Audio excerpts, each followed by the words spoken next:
गरीब आदमी ने अपना पेट काट के प्रभु श्री राम के मंदिर के लिए चंदा दिया।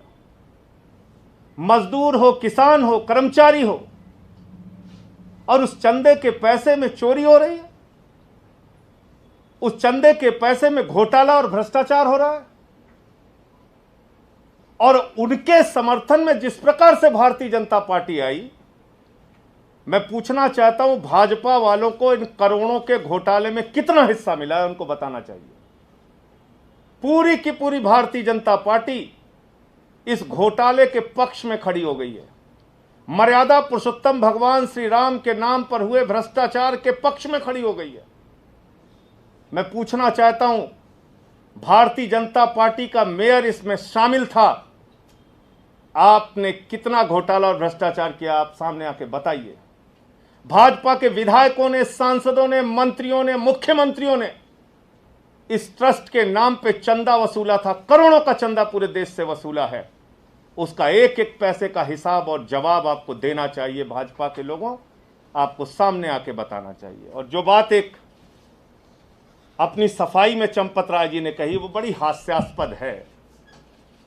उसमें उन्होंने कहा ये जमीन महंगी है और ये जमीन कुसुम पाठक और हरीश पाठक से जब खरीदा था अंसारी जी ने और तिवारी जी ने, सुल्तान अंसारी और रवि मोहन तिवारी ने, उस वक्त रजिस्टर्ड अनुबंध बहुत पहले कर लिया था, तो दाम सस्ते रहे होंगे, बाद में हमें महंगा हो गया। अब ये झूठ कितना बड़ा है, यही बता के मैं अपनी बात को खत्म करूंगा। जब ये बैनामा हुआ तो इसमें साफ तौर पे लिखा जाता है कि आप जिससे जमीन खरीद रहे हैं, किन परिस्थितियों में वो जमीन आप खरीद रहे हैं। और ये हरीश पाठक और कुसुम पाठक ने जो बैनामा किया है, रजिस्टर्ड बैनामा जो किया है सुल्तान अंसारी और रवि मोहन तिवारी को, उसमें साफ तौर पे लिखा है ये जमीन सारे भारों और प्रभारों से मुक्त है। ये जमीन सारे भारों और प्रभारों से मुक्त है। इसका मतलब न पूर्व में इसका कोई एग्रीमेंट हुआ है, न कोई पेशगी ली गई है, न कोई पैसा लिया गया है। अगर हरीश पाठक और अंसारी के बीच में, अगर कुसुम पाठक और तिवारी के बीच में कोई एग्रीमेंट पहले हुआ होता तो इस बैनामे में उसका जिक्र जरूर होता। एक सच को छिपाने के लिए हजार झूठ बोलने की कोशिश मत कीजिए चंपत राय जी। आपका घोटाला और भ्रष्टाचार पूरी तरीके से सामने आ गया है।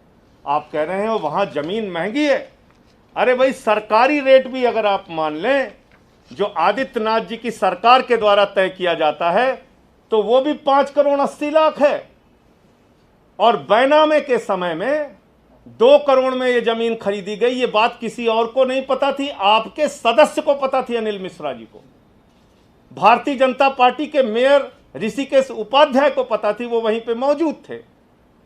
जब आपके ट्रस्ट के एक मेंबर और भाजपा के नेता को ये पता था कि 2 करोड़ में जमीन खरीदी गई, तो 5 मिनट बाद 18.5 करोड़ का घोटाला और भ्रष्टाचार क्यों किया गया?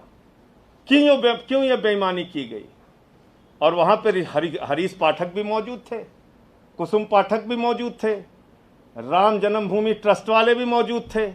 अगर आप कह रहे हैं कि कोई पूर्व में एग्रीमेंट हुआ था, तो ज्यादा से ज्यादा उस एग्रीमेंट को तोड़ते हरीश पाठक तो 2 करोड़ रुपए उन्हें देना पड़ता, तुरंत भेज देते वो 18.5 करोड़ रुपए में। अगर वास्तव में ये जमीन इतनी महंगी है तो 16.5 करोड़ रुपए हरीश पाठक कमा लेते। तो इस प्रकार के झूठे तर्कों से अब कुछ नहीं होने वाला है।